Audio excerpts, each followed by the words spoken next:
मैं उनके बयान से असहमत हूँ, उनके बयान को हानिकारक मानता हूँ।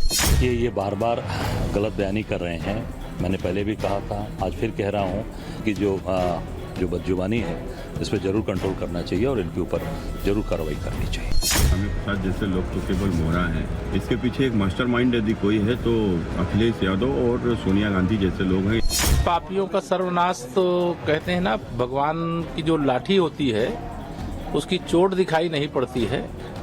जाको प्रभु दारुण दुख दीना, ताकि मति पहले हर लीना। देश बदल रहा है, लेकिन कुछ लोग हैं जिनके के डीएनए में हिंदू द्रोह रामद्रोह समाया हुआ है। इंडी गठबंधन के महागठबंधन के कोई नेता बोले धर्म का मतलब समझते ही नहीं है। तो स्वामी प्रसाद मौर्य 40 साल पुराने जमाने में जी रहे हैं। वो एक जमाना था जब हिंदू देवी देवताओं को गालियां दी जाती थी, लेकिन अगर आज कोई हिंदू देवी देवताओं को गाली देगा तो देश की जनता उसको बर्दाश्त नहीं करेगी, स्वीकार नहीं करेगी। समाजवादी पार्टी उनके मुख से ये सब कहलवा करके हिंदू समाज में बिखराव और मुस्लिम वोट इकट्ठा करने का षड्यंत्र रच रही है। कि वो दिन अब गए जब खलील खां फाख्ते उड़ाते थे।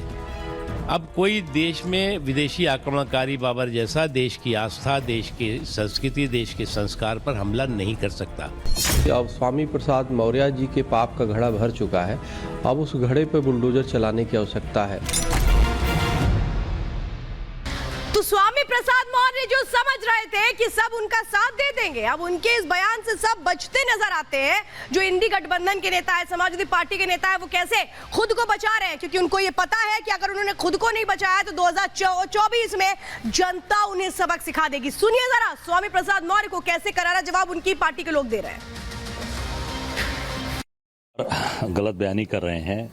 मैंने पहले भी कहा था, आज फिर कह रहा हूँ कि स्वामी प्रसाद मौर्य जी को निश्चित तौर से इस तरह की भाषा का इस्तेमाल नहीं करना चाहिए। और जो भी आपकी अगर कोई दिक्कत परेशानी है तो उसको आप अपनी बात करिए।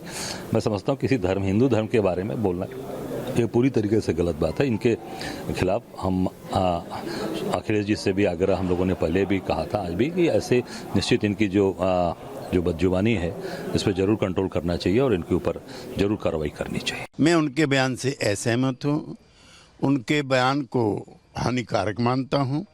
हिंदू धर्म एक वे ऑफ लाइफ है, ऐसा सुप्रीम कोर्ट का फैसला है। मोहन भागवत जी भी कहते रहे हैं और हमारे भी समाजवादी नेता इस तरह की व्याख्या करते रहे हैं। ऐसा वक्तव्य देकर के उन्होंने समाज में